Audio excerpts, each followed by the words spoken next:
अखंडानंदबोधाय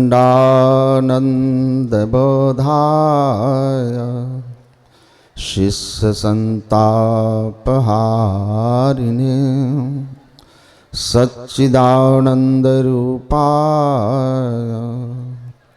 रामाय गुरवे नमः।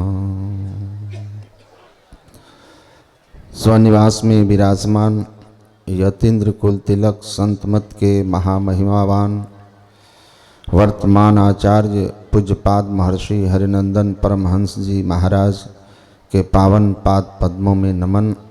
मंचस्थ सभी गुरुजनों के श्री चरणों में नमन। सम्माननीय साधु समाज, परमादरणीय सत्संग प्रेमी महानुभाव, धर्मानुरागिनी माताओं एवं धर्मशिला बहनों,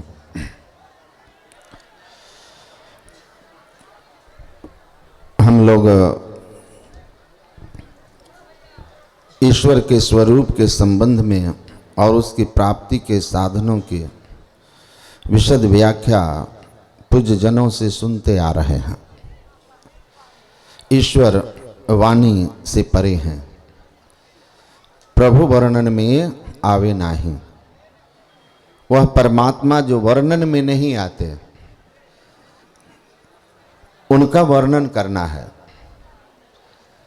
परम स्वाद सब ही जो निरंतर अमित तोष उपजावे, मन वाणी को अगम अगोचर सो जाने जो पावे। जो वाणी में नहीं आता। महर्षि अरविंद कहा करते थे, most of the people come to me and request to explain regarding the god which is beyond the word. अधिकांश लोग मुझसे आकर के ईश्वर के बारे में पूछते हैं, वह ईश्वर जो वाणी का विषय नहीं है, which is matter of experience. Anyone who cross the mire of delusion can realise him. He is only the matter of experience. वह परमात्मा जो अनुभव का विषय है, माया मंडल को पार करने वाला जिसे अनुभव करता है, यतो वाचो निवर्तन्ते अप्राप्य मनसा सह। जहाँ मन सहित वाणी नहीं पहुँचती, स एष नेति नेत्यात्मा। अग्राह्यो न ही ग्राह्यते, अश्रियो न ही श्रियते, असंगो न ही सज्जते। वह परमात्मा जो यह भी नहीं, यह भी नहीं, यह भी नहीं कहते कहते वाणी मौन हो जाती है। निरुपम न उपमा आन, राम समान राम। जो इंद्रियों से ग्रहण नहीं किया जा सकता, जिसको आँख कान नाक जीभ त्वचा से हम अनुभव नहीं कर सकते, न कर्म इंद्रियों से, न ज्ञान इंद्रियों से, न यन मनसा न मनुते, न मन बुद्धि से, उस परमात्मा के संबंध में लोग आकर पूछते हैं। गुरु महाराज कहते हैं वर्णन में आवे नहीं। संत कहते हैं वाणी का विषय नहीं। कबीर साहब भी कहते हैं वाणी का विषय नहीं। जो गूंगे गुर खायो, गूंगा खा ले तो स्वाद जाने। सूरदास कहते हैं वाणी का विषय नहीं। सज्जनों में जुलाई में सिंगापुर में था, सत्संग के क्रम में, आर्य समाज मंदिर में प्रोग्राम में। मेरे प्रवचन के बाद कुछ विद्यार्थी आकर के हमसे कुछ चर्चा कर रहे थे। उसी में एक विद्यार्थी ने कहा, बहुत सी बातें उनसे हुई हमारी, कि Swami ji during this scientific era you are propagating and explaining a substance which is beyond the words, beyond logic. Do you think in this era anyone going to believe you? इस विज्ञान के युग में आपको वाणी से परे, इंद्रियों से परे किसी इंद्रियातीत की बात करते हैं, कोई बिलीव करेगा? आप जानते हैं रेने डेकार्ट एक बड़े महान पुरुष हुए। उन्होंने कहा है, since I think so I exist. वो कहते हैं चूंकि मैं चिंतन कर सकता हूं, सोच सकता हूं, इसलिए मैं हूं। अगर मैं चिंतन ना कर सकूं, सोच ना सकूं, तो इसका मतलब मैं मुर्दा हूं, मृत हूं, मैं जीवित नहीं हूं। ऐसे में बोलना कि वह चिंतन से परे है, कौन यकीन करेगा? तो मैंने कहा कि tell me one thing, when you are in deep sleep there is no thinking. जब आप गहरी नींद में होते हो तो वहां कोई चिंतन नहीं होता, आप कुछ भी नहीं सोचते, क्योंकि डीप स्लीप है। During dreaming state we may think something in dream, but when you are in deep sleep there is no thinking, no dreaming, nothing. Mind, intellect, everything is in rest, they are suppose ceases to be. मन, बुद्धि, इंद्रियां सब शांत हो जाती है, उस समय कोई चिंतन नहीं होता। Can you say me when you are in deep sleep you are ceases to be, you are no more, you are dead. क्या आप गहरी नींद में जब नहीं चिंतन कर रहे होते हो तो नहीं होते हो, मर गए होते हो, मुर्दा होते हो, तो फिर जिंदा कैसे होते हो? चुप हो गया। मैंने कहा सी, हमारे गुरु महाराज ने कहा है, ये जो ईश्वर है ना, संतों ने इसकी पूरी खोज की, अपने खोज को समाप्त किया और उस अवस्था में पहुंचे जाकर के जो चिंतन से परे है, द्वैत पार तन मन बुद्धि पारा, सबके परे उस अवस्था में गए और जाकर के चेतन आत्मा को केवल दशा में पहुंचाया।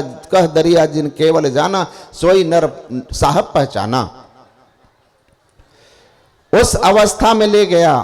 सुना ना आपने, तदे जति तन्ने जति तद्दूरे तद्वंत के तदंतरस्य सर्वस्य तदु सर्वस्य सुबाह्य। तो वह परमात्मा सबके पास भी है, सबसे दूर भी है। पास किसके, दूर किसके? संत पलटू साहब की बात वाणी है, हमने बातें तहकीक किया, सब में साहब भरपूर है जी, अपनी समझ कुआं को पानी, कहीं नियरे कहीं दूर है जी, गाफल की ओर से सो गया चेतन का हाल हजूर है जी, पलटू इस बात को जो न माने तिनके मुखों पर धूर है जी। पलटू साहब कहते हैं, जो अपने आप को जड़ मंडल में रखा, मन बुद्धि इंद्रियों के आवरण में रखा, उसके लिए परमात्मा बहुत दूर हैं, क्योंकि वह अज्ञाना अवस्था में है। लेकिन जिसने अपने आप को इन सब से अलग करके चेतन कैवल्य दशा में ले गया, आत्मैक बोध विनय न मुक्ति ही, आत्मैक बोध किया, जिसने अपने आप को खोजा, know your self God automatically will be known. महर्षि रमन, अपने आप को जानो, अपने आप को जानते ही तुमको वह दृष्टि मिल जाएगी जिस दृष्टि से परमात्मा तुमसे कहीं छिपे नहीं रहेंगे। और परमात्मा जिधर देखोगे, प्रकृति को कन कन के भर के प्रकृति के परे, ब्रह्म निरीह निरामय निर्गुण नित्य निरंजन और न भासे, सब ब्रह्ममय हो जाएगा। लेकिन अपने आप को कैवल्य दशा में ले चलो, तब ऐसी अवस्था आपकी आएगी। तो आत्मदृष्टि जिसको प्राप्त हो गई, उसके लिए परमात्मा स्वयं उनका निज स्वरूप है। और जिसने अपने को खोजा, अभी स्वामी राम जी बाबा कह रहे थे कि जन नानक जिन आपा चिन्हे मिटे न भ्रम की काई, अब बाहर भीतर एको लेखो यह गुरु ज्ञान बताई।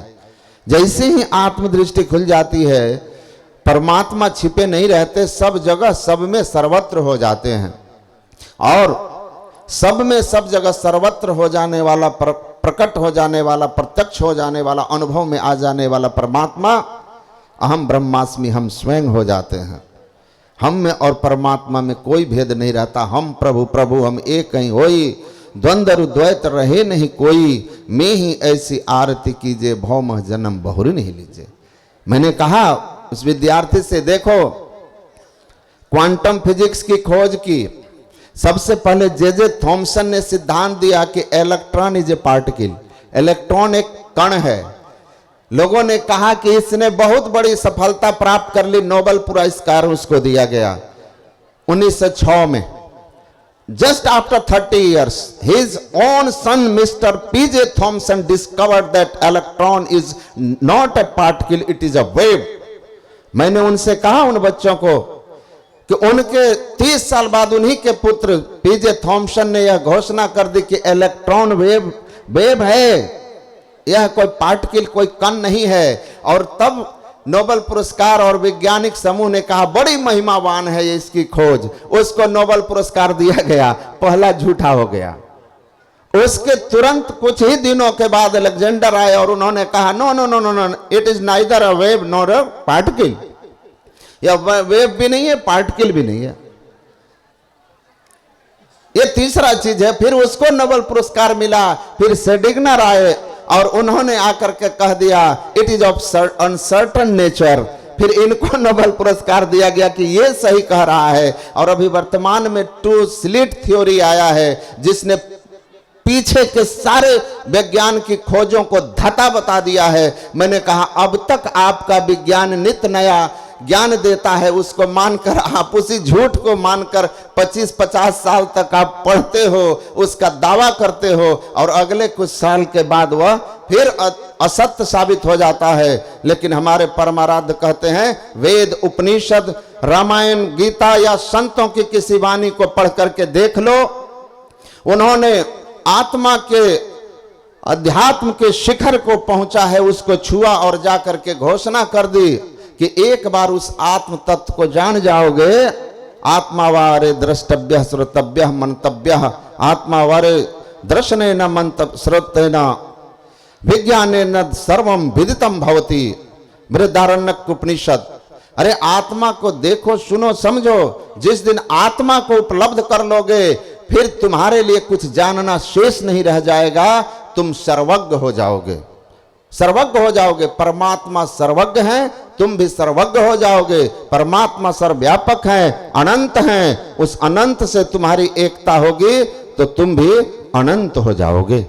सज्जनों, श्री श्री मोहन भागवत जी के बारे में आपने सुना कि वो आए थे कुप्पा घाट, मुझे अपने कमरे में बुलाए। मेरी उनसे ये चौथी मुलाकात थी। गोवा धर्म सम्मेलन के बाद राजकोट में मेरी उनसे बात हुई थी, उसके बाद दरभंगा में और फिर कुप्पा घाट आश्रम में 30 मिनट तक कमरे में हमारी उनकी बातचीत चलती रही। उन्होंने कहा कि मैं यहाँ पर आने वाला था तो लोगों ने कहा कि वहाँ भगवान राम, भगवान कृष्ण आदि की मान्यता नहीं है, गुरु की वहाँ पर मान्यता है। एक तो ये, और दूसरी परमात्मा के संबंध में संतमत की क्या मान्यता है या क्या दर्शन है। तो मैंने उनसे कहा कि श्रीमान, गोवा के धर्म सम्मेलन में शंकराचार्य जी ने मुझसे कहा था कि रामकृष्ण आदि के होते हुए महर्षि में ही को इष्ट मानना, गुरु को इष्ट मानना कितना युक्ति संगत है। तो मैंने उनसे कहा था कि आप वेदों के महाज्ञानी हैं, सनातन में बड़ी सम्मान आपका है। श्रीमान, आप मुझे यह बताने की कृपा करें कि क्या वेद में गुरु को इष्ट मान करके, ईश्वर का भक्ति करके, भगवान मान करके, साधन भजन करके मोक्ष पाने की विधा है कि नहीं, मान्यता है कि नहीं। तो स्वरूपानंद सरस्वती मुस्कुराने लगे और कहे हाँ, गुरुडम बहुत चलता है, इसलिए मैं पूछा। हाँ, गुरु को इष्ट मान करके अब परमात्मा की साधना आराधना करके मोक्ष पाने का विधान वेद में है, पर यह ख्याल रहे कि गुरु महर्षि में ही परमहंस जी जैसा होना चाहिए। सज्जनों, तो मैंने उनसे कहा कि देखिए श्रीमान, शास्त्र में 6 इष्ट हैं, शिवो विष्णु च शक्तौ च सूर्यो च मयि नराधिपः यह अभेद बुद्धिर योग्यो सम्यक तत्व मतो ममम। भगवान गणेश गरुड़ पुराण में कहते हैं शिव, विष्णु, सूर्य, शक्ति, गणेश, मैं। आगे कहते हैं जो वेद में भी मंत्र आया है, यथा गुरु तथा भेषस, यथा भेषस तथा गुरु, पूजनीयो महाभक्तो न भेदो विद्यते यनायः। छठा गुरु। ये 6 इष्ट की प्राचीन परंपरा है। शिव को मानने वाले शाक्त शैव कहलाते हैं, शक्ति को दुर्गा आदि को मानने वाले शाक्त, भगवान विष्णु को मानने वाले वैष्णव, गणेश को मानने वाले गाणपत और सूर्य को मानने वाले सौर, गुरु को मानने वाले गुरुभक्त। इस तरह से 6 इष्टों की परंपरा प्राचीन परंपरा है, वैदिक परंपरा है। किसी भी इष्ट को ईश्वर, इनमें से किसी को भी आप इष्ट मान करके उसकी वहां से ध्यान कीजिए, क्या होगा। मैंने कहा हमारे गुरु महाराज ने साफ साफ लिखा है, प्रत्येक इष्ट के मानने वाले के इष्ट देव कहे जाते हैं। इष्ट के अलग अलग नाम रूप होने से भी उनकी आत्मा एक होती है। जैसे रामकृष्ण कहते हैं तकिया का खोल अलग अलग होता है, उसके अंदर की रुई एक होती है, उसी तरह ये इष्ट अलग अलग होते हैं, कोई बड़े छोटे नहीं होते। अपने इष्ट का आत्म स्वरूप का ज्ञान होना चाहिए। स्थूल, सूक्ष्म, कारण, महाकारण, कैवल और शुद्ध आत्म स्वरूप। अपने इष्ट के शुद्ध आत्म स्वरूप को जानिए। वह कैसा है? एको देव सर्वभूतेषु गूढ़ सर्वव्यापी सर्वभूतांतरात्मा। ओम ईशावास्यमिदं सर्वम यत् किंचित् जगत्याम जगत। इस जगत में जो कुछ भी स्थावर जंगम है सब परमात्ममय है। परमात्मा प्रकृति के कण कण को भर के प्रत्येक परमाणु अणु लघु दीर्घ सर्वतनु प्रभु जी व्यापक जनु गगन रहा ही। आकाश की तरह सब में व्यापक होकर के सबसे परे अनंत होकर के है। शिवम सत्यम अनंतम अद्वैतम मन्यते। वह सत स्वरूप है, ज्ञान स्वरूप है, अनंत स्वरूप है और जागृत स्वप्न सुषुप्ति इन 3 अवस्थाओं को जो मानस जप, मानस ध्यान, दृष्टि योग और नाद योग की क्रिया करके पार करता है और अंत में आत्म स्वरूप को प्राप्त करके श्याम चश्म से नजर ना आवे खोज रूह के नैना आत्मदृष्टि को प्राप्त करता है, वही परमात्मा की पहचान करता है जो प्रकृति के कण-कण में है, वही मोक्ष का अधिकारी होता है। तो मैंने कहा श्रीमान, संतमत में किसी भी इष्ट को मान करके उसके आत्म स्वरूप की प्राप्ति करने के लिए हमारे गुरु महाराज ने साधना बताई, जो साधना वेद, उपनिषद और समस्त संतवानियों के द्वारा प्रमाणिक है, समस्त धर्म ग्रंथों का सार है। और इसलिए संत मत क्या प्रचार करता है? संत मत वही ज्ञान का प्रचार करता है। मैंने कहा जिस ज्ञान के प्रचार को लेकर जब स्वामी विवेकानंद और रामतीर्थ जैसे महापुरुष अमेरिका और जापान आदि देशों में, इंग्लैंड आदि में गए थे, तो लोग इसी ज्ञान को सुन करके कहे थे कि जिस भारत को हम अपना धर्म प्रचारक भेजते हैं धर्म सिखाने के लिए, उस भारत में जाकर के हमारे धर्म प्रचारकों को धर्म सीखना चाहिए, धर्म सीखना चाहिए। ये इतना महान ज्ञान है। मैंने कहा इसी ज्ञान ने भारत को धर्मगुरु के पद पर प्रतिष्ठित किया है, वरना उनके पहले तो लोग भारत को मूर्ति पूजकों और सपेरों का देश मानते थे। तब सारी बातों को उन्होंने ठीक ठीक समझा, समय नहीं है, और तब उन्होंने, आप जानते हैं, उस भव्य गुरु निवास का जो उद्घाटन हुआ, जो आपने सुना संतमत में कृति स्थापित हुई महासभा और आचार्य श्री, इसके लिए आचार्य श्री को तो मैं नमन करता हूं, और महासभा उनके महामंत्री विजय जी और उनके सभी सहयोगी कृष्ण कुमार जी और जो भी हैं हमारे मेहता जी और सारे लोग को जितनी भी प्रशंसा की जाए वो कम है। वो गौरवमयी क्षण इन लोगों ने दिया है। तो और सब कुछ सुनने के बाद वो मंच पर जाकर के कहे थे कि संतमत, आप लोगों ने अखबार और टेलीविजन चैनल पर पढ़ा होगा कि संतमत भारत को धर्मगुरु बनाने के क्षेत्र में आगे बढ़ रहा है। तो ऐसे महिमावान संत सदगुरु और उनकी महिमा, तभी महर्षि संत सेवी परमहंस जी महाराज ने कहा था कि जैसे कामधेनु गाय है लेकिन साधारण गाय नहीं, कल्प वृक्ष वृक्ष है लेकिन साधारण वृक्ष नहीं है, उसी तरह से सदगुरु मनुष्य शरीर में है लेकिन साधारण मनुष्य नहीं होते, वे साक्षात नर रूप में हरि होते हैं। बंदों गुरुपद पंज कृपा सिंधु नर रूप हरि। ऐसे गुरु के श्री चरणों में नमन करता हूं, वाणी को विराम देता हूं। श्री सदगुरु महाराज की जय।